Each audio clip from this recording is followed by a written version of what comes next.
الحمد للہ رب العالمین۔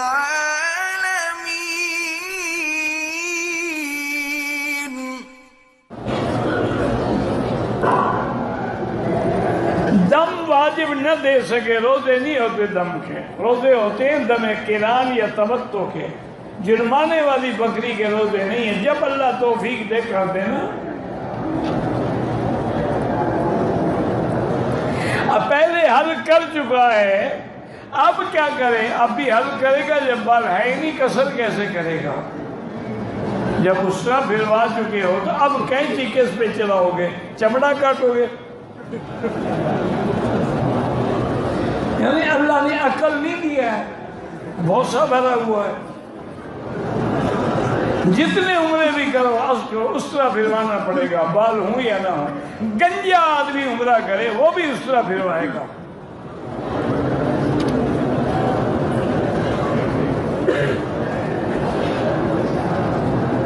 ایک آدمی عرفات کے میدان میں آیا، پھر مسجد نمرہ میں گیا، 4 گھنٹے گزارے، پھر عرفات کے میدان میں واپس آ گیا، ٹھیک ہے، کوئی بات نہیں۔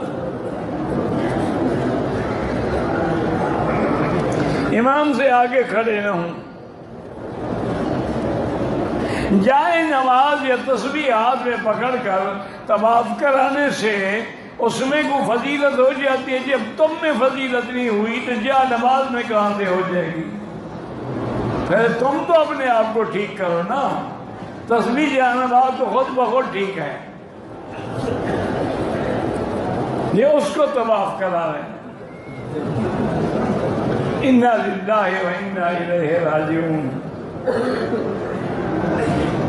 حج کران کی نیت کی، عمرے کے بعد حل کرا دیا، احرام نہیں کھول، جب حل کرا دیا احرام خود بخود کھل گیا، چاہے چادریں کھولو یا نہ کھولو۔ اب دوبارہ کران نہیں رہا، تمتع ہو گیا۔ حنفی مسلک میں تو دم ہے کہ تم نے نیت کیوں بدل ڈالی؟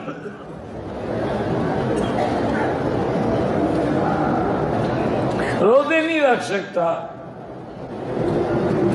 مقتدی امام کے پیچھے نماز سری ہوں یا جہری فاتحہ نہ پڑھے، امام کا پڑھنا کافی ہے۔ اللہ کے نبی کا سایہ نہیں تھا، بالکل تھا، یہ تو لوگوں نے بنایا ہوا ہے۔ مجبوری پہ سود لینا پھر بھی حرام ہے۔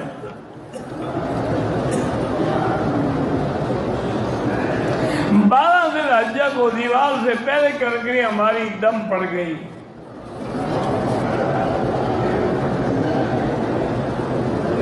کہتے تھے کہ سیاسی محاذ پہ دینی جماعتیں تقسیم ہو رہی ہیں، اللہ ہدایت دے۔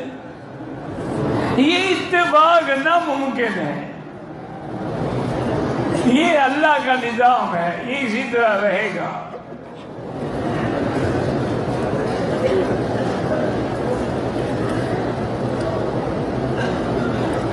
حرم شریف میں نماز پڑھیں تو اپنی نظریں کعبے پہ نہیں، سجدے کی جگہ پہ رکھیں۔